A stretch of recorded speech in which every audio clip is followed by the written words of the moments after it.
Hey everyone, and welcome back to the channel. Today, we re-diving into a topic that might sound a little intimidating at first, but is actually one of the most powerful and fundamental concepts in all of math, linear equations. Trust me, by the end of this video, you'll see that they're not only understandable, but also incredibly useful in your everyday life. So grab a notebook and a pen, and let's get started on unlocking the power of algebra, one step at a time. First things first. What exactly is a linear equation? The name linear gives us a big clue. It comes from the word line. A linear equation is an algebraic equation that, when you graph it, creates a perfectly straight line.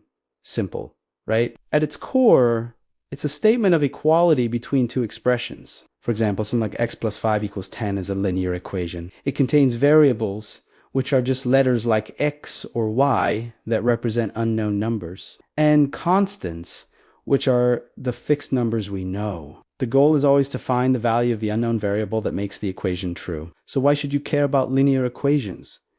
Because they are literally everywhere. They help us model relationships where one thing changes at a constant rate in relation to another. Think about it. Planning a road trip and calculating your arrival time based on your speed, figuring out your phone bill based on your data usage, or even creating a simple budget. All of these scenarios can be described using linear equations. Mastering them gives you a new way to understand and predict the world around you. It's a foundational skill not just for higher level math like calculus, but for science, engineering, economics, and even computer programming. Now, let's get to the fun part, solving them. The key principle to remember is the idea of balance. Imagine an old school weighing scale. If you have equal weights on both sides, the scale is balanced. A linear equation is just like that. The equal sign is the center of the scale, and both sides have the same value. To keep it balanced, whatever you do to one side of the equation, you must do the exact same thing to the other side. This is the golden rule of algebra. Let us take a simple example. X plus 3 equals 8. Our goal is to isolate the variable x to find out what it's worth. Right now, x has a 3 being added to it. To get x by itself, we need to do the opposite of adding 3, which is subtracting 3. But remember our golden rule. We have to keep the scale balanced, so we subtract 3 from the left side, and we also subtract 3 from the right side. On the left, 3 minus 3 is 0, leaving us with just x. On the right, 8 minus 3 is 5, and there we have it, x equals 5. We v-solved the equation. To be absolutely sure, we can check our answer. We just plug the value we found 4x back into the original equation. The original was x plus 3 equals 8. If we replace x with 5, we get 5 plus 3 equals 8. Is that true? Yes. 8 equals 8. The equation is balanced, so our solution is correct. This checking step is super important. It's your built-in way to know you got the right answer every single time. Let's try one with subtraction. What about e minus 4 equals 11? Here, 4 is being subtracted from our variable, y. The opposite of subtracting 4 is adding 4. So we add 4 to the left side to get y by itself. To keep things balanced, we must also add 4 to the right side. On the left, minus 4 and plus 4 cancel out, leaving just y. On the right, 11 plus 4 is 15. So epsilon equals 15, let S check it. 15 minus 4 equals 11. That S, a true statement. So we're good to go. Now, what about multiplication and division? The same principle applies. Let S look at 3a equals 12. This means 3 times a equals 12. The opposite of multiplying by 3 is dividing by 3. So we divide the left side by 3, and to keep our scale balanced, we divide the right side by 3 as well. On the left, 3 divided by 3 is 1, so we have 1a, which is just a... On the right, 12 divided by 3 is 4. So a equals 4. Let's check. 3 times 4 equals 12. Perfect. And for division, let's say we have b divided by 2 equals 6. Here, b is being divided by 2. The opposite of dividing by 2 is multiplying by 2. So we multiply the left side by 2 and the right side by 2. On the left, multiplying by 2 and dividing by 2 cancel each other out. leaving just b. On the right, 6 times 2 is 12. So b equals 12. Let's check. 12 divided by 2 equals 6. It works. These are called one-step equations because they only take one operation to solve. Now, let's move on to something slightly more complex. Two-step equations. Don't worry, the logic is exactly the same. We just have one extra step. A typical two-step equation looks something like this. 2 vezes plus 5 equals 15. Here, our variable x is being multiplied by 2, and then 5 is being added. When we solve these, we essentially work backward, following the reverse order of operations. We'll deal with the addition or subtraction first, and then the multiplication or division. So in 2x plus 5 equals 15, the first thing we want to undo is the plus 5. The opposite of adding 5 is subtracting 5.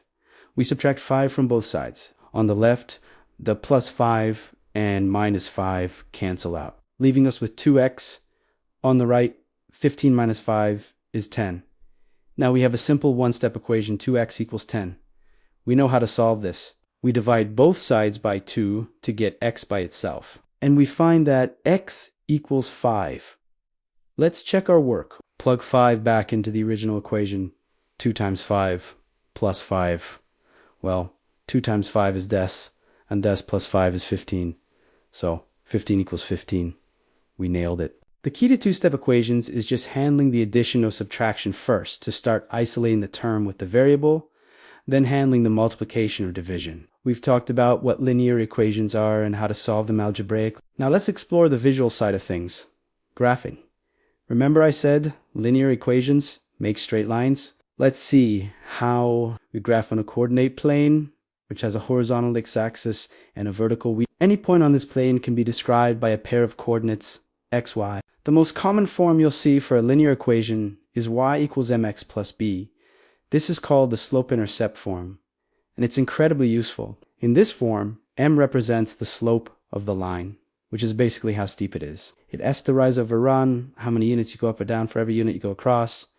The b is the y-intercept. That's the point where the line crosses the vertical y. Let's graph an example. Y equals 2 vezes plus 1 from our slope-intercept form. We can immediately see two key pieces of information. The y-intercept b is 1. This gives us our starting point. We know the line passes through the point 0, 1 on the y-axis, so we can put a dot right there. Next, we look at the slope m, which is 2. We can think of any whole number as a fraction by putting it over 1. So, our slope is 2 over 1. Remember, slope is rise over run. This means for every 1 unit, we move to the right on the x-axis, the run.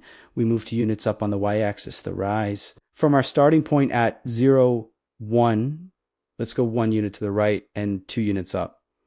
That lands us at the point 1, 3. Let's put another dot there. We can do it again. From 1, 3, we go 1 unit right and 2 units up, landing at 2, 5. Now we have 3 points. All we have to do is take a ruler and connect these dots, and voila. You have the graph of the equation y equals 2x plus 1.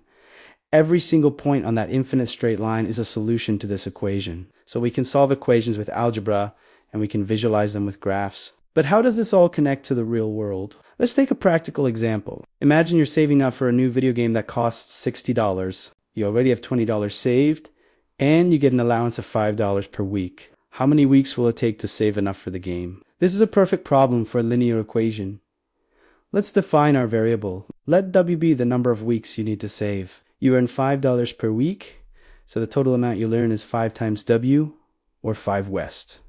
You also have $20 to start with. So the total amount of money you'll have after WEs is your initial $20 plus the 5 West you earn. And you want this total amount to equal $60. So here's our equation. 5W plus 20 equals 60 look familiar. It's a two-step equation.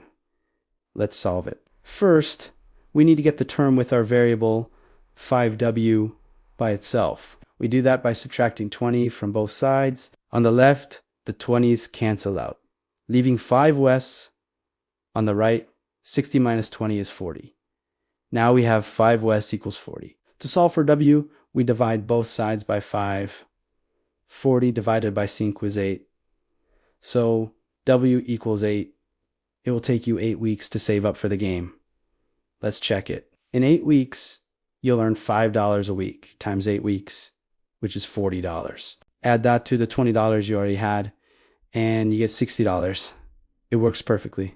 See, linear equations aren't just abstract math problems. They are practical tools for planning, budgeting, and making predictions in your daily life. From calculating costs to understanding trends, they provide a framework for thinking logically about problems. Once you get comfortable with linear equations, you'll start seeing them everywhere. You'll be able to model situations, predict outcomes, and find solutions with confidence. The skills you're building right now, breaking down a problem, applying a rule, and checking your answer are valuable in every single subject and in any career you choose. Math is like a language. At first, the grammar and vocabulary can seem strange, but the more you practice, the more fluent you become. Solving linear equations is like learning your first few powerful sentences.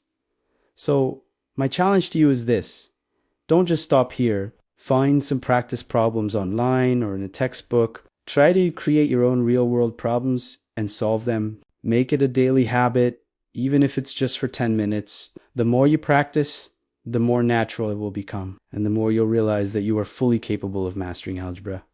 Thanks so much for watching today. I hope this step-by-step guide helped demystify linear equations for you. If you found this video helpful, please give it a thumbs up and hit that subscribe button for more math tutorials. Keep practicing, stay curious, and I'll see you in the next video.